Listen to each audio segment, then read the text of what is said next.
Bu 10. ayının 24. günüden 28. günü geçilek şu Bosniya'nın payitahtı Sarajevo'da Dünya Uygur Kurultayı'nınki 8. nöbet kurultayı içilitken onun da saylan bulap kila kıtımkı reislerini başka münasebetlik vazifelerge qaytadan saylanğan gap.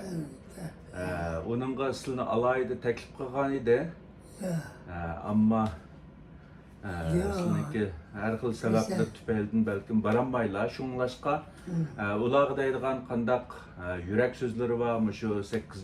kurultayga nispeten hem de sizler hemimiz bilgendikidek şu Amerika'da davanı en burun ilip bağan peşkademlerimizdeki birisi. Onun üstüge bu Dünya Uygur Kurultayı onunki terakkiyatıga bugün gün kilişkimiz zor töpürleri var. Onun nispeten kandak bir teklifleri var, kandak bir ümit arzuları var, hem de jığınga baralgan bosuluna ait yaxşı oladı. Ya benim teklifim şu ki biz vatanimizden ayrılgandan beri bütün dünyadaki Uygurlara göz salsak, olar terirdek dünyanın her tarafına çekilip ketken. Tarkalıp ketken her tarafta. Şunda bolsumu Uygur ismi, uyuşkan, birleşken, uygun yani uyuşkan demek biraz. Tetikten uygun olsan, ya ki altın gümüşlerinin eritip tekrar birleştiren olsa, uyuşkan. Şu uyuşkan manadı olan Uygur isminin daimi yaşap kalışı için birlik lazım. Biz güç birlikte. Biz bir olsak hiçbir düşman bize ayrılış için, bölünüş için, bizi tarkaklatış için hareket kılanmaydı.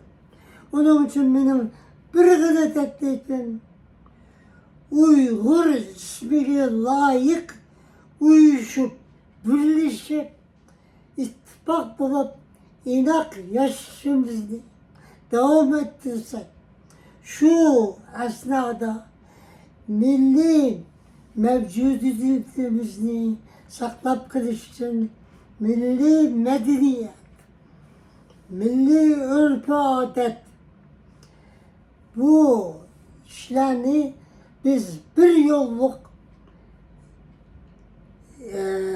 sistemli şekilde devam ettirişimiz lazım. Ben bunun için Uygur Kurultayı'na şu teklif bilen gelmekçi niyetim vardı. Yani Uygur isminin dünyaya tehlikeli öz manası bilen yerişi için bir karar, bir kanun ya da bir teklif bizim kurultaya giriş için yaşlarımızın, gençlerimizin meyli maaşıgan yaşlananlarının birlik ittifakı bilen bir karar alışını isteyim ben. Öyle şunu tavsiye kılamam. Meyli kayarda kömürsek kömürleydik. Fakat bizim aslı kendi kanımız döküldü. Yutumuzu unutmazlıkımız lazım.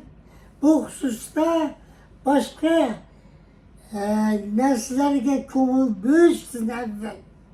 Bizim örf adet milli en elimizge layık bir günü belgülek şu günü hepimizin etkişimizni ben tavsiye kılmam.